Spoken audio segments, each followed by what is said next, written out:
Hello friends, welcome back கேபேஸ்டோ channel நண்பர்களே. இன்றைக்கி இந்த வீடியோவில் மிக முக்கியமான எச்சரிக்கையான ஒரு ஜோதிட ஆன்மீக விஷயத்தை தான் இப்போ இந்த வீடியோவில் அதிரடியாக பார்க்க போகிறோம். அதிரடியாக பார்க்குறதுக்கு முன்னாடி எதை பற்றிய ஜோதிட விஷயம், என்ன மாதிரியான ஆன்மீக விஷயம் அப்படிங்கிறத இன்ட்ரோ மூலிமா ஷேர் பண்ணுறேன். ஃபஸ்ட்டு அதை இந்த வீடியோவில் தெரிஞ்சுக்குங்க. தற்போது மார்ச் மாதமானது நடந்துகிட்ருக்கு. மார்ச் மாதத்தில் ஒரு முக்கியமான நாளானது மார்ச்சுடைய 13ஆம் தேதி அன்னைக்கு வருது. அன்று தலையெழுத்து மாறுற மாதிரி ஒரு விஸ்வரூபமான ஒரு நாள் என்று சொல்லலாம். அன்று என்ன நாள் அப்படின்னு தமிழ் மாதம் பார்த்தீங்கன்னு வச்சுக்கோங்களேன், மாசியுடைய 29ஆம் நாள், கிழமை அன்று வியாழக்கிழமை. இந்த நாள் அன்னைக்கு நிறைஞ்ச பௌர்ணமியானது வருது. வரக்கூடிய இந்த பௌர்ணமி மாசி மக நட்சத்திரம் அன்னைக்கு வருது. இந்த பௌர்ணமி சக்தி வாய்ந்த பௌர்ணமியாக சொல்லப்படுது. இந்த பௌர்ணமியில் ஏற்படக்கூடிய கிரக மாற்றங்களால் ஒவ்வொரு ராசிக்குமே தலையெழுத்தும் மாறும். அப்படி மாறக்கூடிய தலையெழுத்தை அந்தந்த ராசிக்காரங்க தெரிஞ்சு பலனடையணுங்கிறதுனால ஒவ்வொரு ராசிக்கும் இந்த பௌர்ணமியிலிருந்து என்ன பலன் கிடைக்கும் அப்படிங்கிறத ஷேர் பண்ணிகிட்ருக்கேன். அதில் இன்றைக்கி இந்த வீடியோவில் கடக ராசிக்காரங்களுக்கு ஷேர் பண்ண போகிறேன். இந்த வீடியோ கடக ராசிக்காரங்களுக்கு ரொம்ப யூஸ்ஃபுல்லாக, ரொம்ப இன்ட்ரெஸ்டாக இருக்கும். ஸோ கடக ராசியில் பிறந்தவங்க உங்கள் ராசிக்கு என்ன மாதிரியான பலன் கிடைக்கும் அப்படிங்கிறத தெரிஞ்சுக்குங்க. உங்கள் ராசிக்கு இந்த பௌர்ணமி கிரகங்கள் சேர்க்கையினால் அதிர்ஷ்டமாக ஆபத்தா அப்படிங்கிறத கிளியராக உங்களுக்கு ஷேர் பண்ணுறேன். உங்களுக்கான பலன் என்னங்கிறத தெரிஞ்சுக்குங்க. பொருளாதாரம் எப்படி இருக்கோ, நிதிநிலையில் உங்களுக்கு ஏதாவது சேஞ்ச் பண்ணுமா, தொழில் எப்படி இருக்கோ, உத்தியோகம் எப்படி இருக்கும், பொது வாழ்க்கை எப்படி இருக்கும் அப்படிங்கிறது எல்லாமே உங்களுக்கு இந்த பௌர்ணமியிலிருந்து என்னங்கிறத எக்ஸ்பிளைன் பண்ணுறேன். ஸோ எல்லா தாள்களையுமே இந்த வீடியோவில் கடக ராசிக்காரங்க ஸ்கிப் பண்ணாமல் இந்த வீடியோ பார்த்து உங்களுக்கானதை தெரிஞ்சுக்குங்க. தெரிஞ்சு அதற்கேற்ப நடந்து பயன்பெறுங்க. ஃபஸ்ட்டு இந்த மாசி பௌர்ணமியுடைய சிறப்புகள் இருக்குது. இந்த மாசி பௌர்ணமிகளுடைய சிறப்புகளை ஷேர் பண்ணுறேன். ஆக்சுவலி இந்த நாளில் விரதம் இருந்து வழிபாடு செய்திங்கன்னா உங்களுக்கு அளவற்ற பலன் கிடைக்கும். அந்த அளவற்ற பலன் கிடைக்க என்ன வழிபாடு செய்யணுங்கிறத உங்களுக்கு ஆன்மீக ரீதியாக ஃபஸ்ட்டு ஷேர் பண்ணுறேன். அதை முதல்ல இந்த வீடியோவில் தெரிஞ்சுக்குங்க.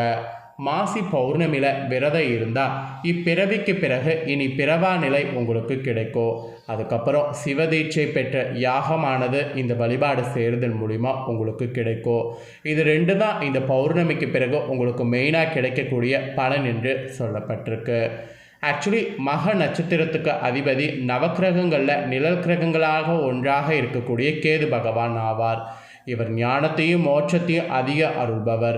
கேது பகவான் ஞானத்தை அளிப்பதோடு மிக பெரும் செல்வத்தை அள்ளித்தரக்கூடிய வல்லமை உள்ளவரும். இப்படி பல புண்ணிய அம்சங்களை கொண்ட இந்த மாசி மாதத்தில் கேதுவின் நட்சத்திரமான மக நட்சத்திரத்தில் சந்திரன் வரக்கூடிய தினம்தான் மாசியில் பௌர்ணமி. இந்த பௌர்ணமி பூரண சந்திரன் அமையக்கூடிய நாளில் வர்றதுனால மாசி மாத பௌர்ணமி பூரண சந்திர பௌர்ணமி என்று சிறப்பு பெயரோடு அழைக்கப்படுது. இந்த மாசி மகா பௌர்ணமி என்று முக்கியமாக கோவில்களில் சிவன், விஷ்ணு, முருகன் ஆகிய மூவருக்கு சிறப்பு அபிஷேகங்கள், ஆராதனைகள், யாகங்கள், உற்சவங்கள் நடைபெறும். இந்த தினத்தில் மற்ற மாதங்களில் வரக்கூடிய பௌர்ணமி தினங்களில் விரதம் மேற்கொள்வது போன்று நீங்களும் மாசி மாத பௌர்ணமி தினம் விரதம் இருக்கணும். அப்படி இருந்தீங்கன்னா சிறப்பான பலன் கிடைக்கும். அதே போல் மாசி மாத பௌர்ணமியில் உங்களோட சக்திக்கேற்ப சத்யநாராயண பூஜை செய்யணும். மாலை நேரத்தில் கூட சூரிய அஸ்தமனத்திற்கு பின்னாடி அம்மன் கோவில்களில் வழிபாடு செய்யணும். இதெல்லாம் செய்திங்கன்னா உங்கள் ராசிக்கு அதிக நன்மைகளானது கிடைக்கும். மாசி மாத பௌர்ணமி அன்னைக்கு மெயினாக கடக ராசிக்காரங்க நீங்கள் திருவண்ணாமலையில் கிரிவலம் செல்லணும். அப்படி சென்றீங்கன்னா அந்த சமயம் வண்டுகள் மொத்தமாக பறக்கக்கூடிய காட்சி பார்க்கக்கூடிய வாய்ப்பு உங்களுக்கு கிடைச்சதுன்னு வச்சுக்கோங்களேன். அது உங்களுடைய பல மனித பிறவிகள் கர்மாக்கள் அந்த நொடி பொழுதே தொலைந்து போகும். அதனால் நீங்கள் திருவண்ணாமலை கிரிவலம் மேற்கொள்ள ட்ரை பண்ணுங்கள். இப்பிறவிக்கு பிறகு இனி பிறவா நிலை உங்களுக்கு கிடைக்கும். மேலும் அனைத்து துறைகள்லையுமே ஈடுபடக்கூடிய கடக ராசிக்காரங்க மாசி பௌர்ணமியில் கிரிவல வழிபாடு செய்திங்கன்னா அதிக பலன்கள் உங்கள் துறையில் பெற முடியும். கணவனை பிரிந்து வாழ்பவர்கள் கணவருடைய அன்பை பெற்று இணை பிரியாமல் வாழக்கூடிய அமைப்பு கூட இந்த நாளில் கிரிவலம் வந்தால் உண்டாகும். ஆகும்.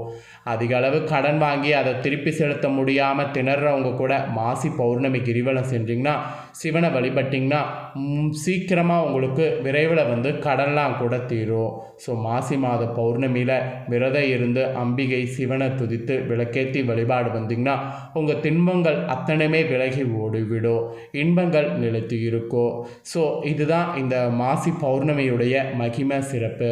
இந்த மாசி பௌர்ணமியில் இப்போ நான் சொன்னது எதுவுமே உங்களால் செய்ய முடியல, டைம் இல்லை அப்படின்னா இந்த நாளில் சக்கரை பொங்கலை நெய்வேத்தியமாக வைத்து ஈசனை ஒரு டைம் வழிபாடு செய்தீங்கன்னாவே சிறப்பு. இதை ஒன்று நீங்கள் செய்துட்டிங்கனாவே சிவதீட்சை பெற்ற யாகம் செய்த வழிபாடு பெற்றுத்தரும்.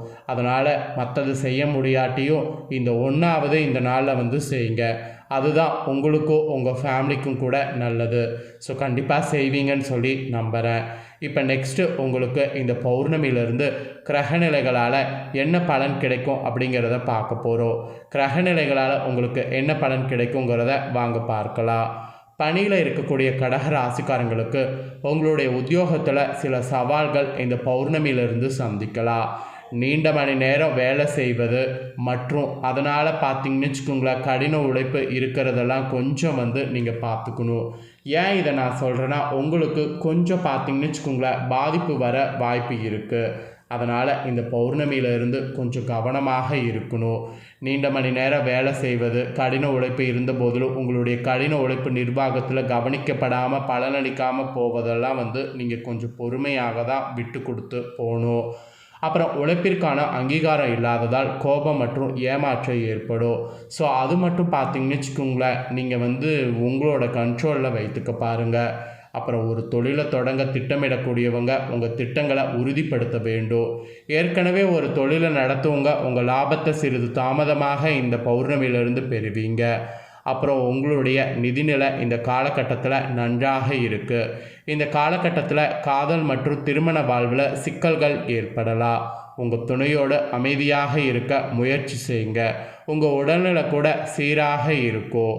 அப்புறம் பள்ளி கல்லூரி மாணவர்கள் கூட கல்வியில் அதிக மதிப்பெண் பெறுவதற்கு இந்த பௌர்ணமியில் வாய்ப்பு இருக்குது. ஆராய்ச்சி அறிஞர்களாக இருக்கிறவங்க கூட ஆய்வறிக்கையை முடிக்கிற மாதிரி சூழ்நிலை கூட உங்களுக்கு சாதகமாக அமையும். ஆக மொத்தம் நிறைய கவனமாக இருக்கணும் என்று உங்களுக்கு எச்சரிக்கை விடுக்கப்பட்டிருக்கு. அதுக்கப்புறம் பெரியவர்களோடு பழகுவது உங்களுக்கு சவாலாக இருக்கும். அவர்கள் சில சமயங்களில் குழந்தைத்தனமாக நடந்து கொள்ளலாம். இது உங்களுக்கு வெறுப்பாகவும் எரிச்சல் ஊட்டுவதாகவும் இருக்கும். இருப்பினும் இந்த பௌர்ணமி நேரத்தில் உங்கள் நட்பு வளரும். நீங்கள் உங்கள் நண்பர்களோடு சுகமான தருணங்களை அனுபவிக்கிற மாதிரி இருக்கும். இத்தகைய உறவுகளை மேம்படுத்தி கொள்ள பாருங்கள். குழந்தைகளோடு உறவில் நீங்கள் சில சவால்கள் எதிர்பார்க்கலாம். அவர்கள் உங்களிடம் அதிக எதிர்பார்ப்புகளை கொண்டிருக்கலாம். சகிப்புத்தன்மையோடு இருக்கிறது நல்லது. குழந்தைகள் கூட சில சமயங்களில் தங்கள் செயல்கள் விளைவுகளை உணர மாட்டார்கள். அதை நீங்கள் உணர்ந்து அவங்களுக்கு தகுந்தவாறு செயல்படணும். இந்த பௌர்ணமியிலிருந்து காதல் மற்றும் திருமண வாழ்க்கை கொஞ்சம் குழப்பமாக இருக்கும்.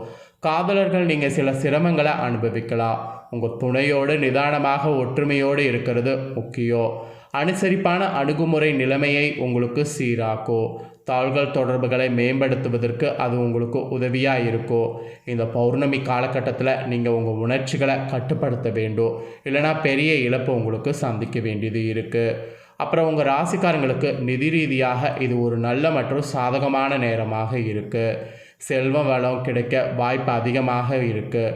புத்திசாலித்தனமாக முதலீடு செய்ய இது ஒரு நல்ல நேரமாக இருக்குது. உங்கள் பணத்தை பயன்படுத்த புதிய முறைகளை நீங்கள் இந்த பௌர்ணமியில் கண்டறியலாம். நிதிநிலை நன்றாக இருப்பதாக தெரிகிறது. கவனமாக பிளான் பண்ணுங்கள். உங்கள் நல்ல பலன் முடிவுகள் உங்களுக்கு சாதகமாக எடுக்கலாம். பல முதலீடுகள் உள்ள வாய்ப்புகள் நீங்கள் பார்த்து அதற்கேற்ப நீங்கள் செயல்படக்கூடிய காலமாக இந்த பௌர்ணமி உங்களுக்கு அமையுது. ஆக மொத்தம் இந்த பௌர்ணமி உங்களுக்கு நிதிநிலையில் ஓரளவு நல்லதாக அமைந்திருக்கு. ஸோ உங்களோட ராசிக்கு என்ன மாதிரி இந்த பௌர்ணமியிலிருந்து இருக்கும் அப்படிங்கிறத ஓரளவு உங்களுக்கு எக்ஸ்பிளைன் பண்ணிட்டேன். எக்ஸ்பிளைன் பண்ணதை தெளிவாக இந்த வீடியோவில் உங்கள் ராசிக்கு என்னங்கிறத தெரிஞ்சிருப்பீங்க. ஸோ தெரிஞ்சதுக்கேற்ப நடந்து பயன்பெறுங்க.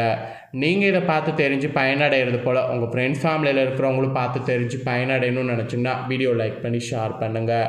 வீடியோவை உங்கள் ஃப்ரெண்ட்ஸ் ஃபேமிலியில் இருக்கிறவங்களும் பார்க்கட்டும். அவங்களும் அவங்களோட ராசி வந்து கடக ராசியாக இருந்ததுன்னா இந்த தாள்களை தெரிஞ்சு இதற்கேற்ப நடந்து பலனடையட்டும். ஸோ கண்டிப்பாக வீடியோ லைக் பண்ணி ஷேர் பண்ணுங்கள். உங்கள் ஃப்ரெண்ட்ஸ் ஃபேமிலியில் இருக்கிறவங்களும் பார்த்து பலனடையட்டும். நெக்ஸ்ட்டு நம்ம சேனலில் நிறைய முக்கியமான வீடியோலாம் போடப்படும். அதே எல்லாத்தையுமே உடனுக்குடனே தெரிந்து கொள்ள மறக்காமல் நம்ம சேனலை சப்ஸ்கிரைப் பண்ணுங்கள். கூட பெல் பண்ண ப்ரெஸ் பண்ணுங்கள். அதை பண்ணிட்டீங்கன்னா இனி நான் போடுற மற்ற அப்டேட்டான எல்லா வீடியோஸும் உடனுக்குடனே தெரிந்து கொள்ளலாம். ஸோ மறக்காமல் பண்ணுங்கள். நெக்ஸ்ட்டு இதே போல் சுவாரஸ்யமாக வேறொரு வீடியோவில் சந்திக்கிறேன். தேங்க்யூ.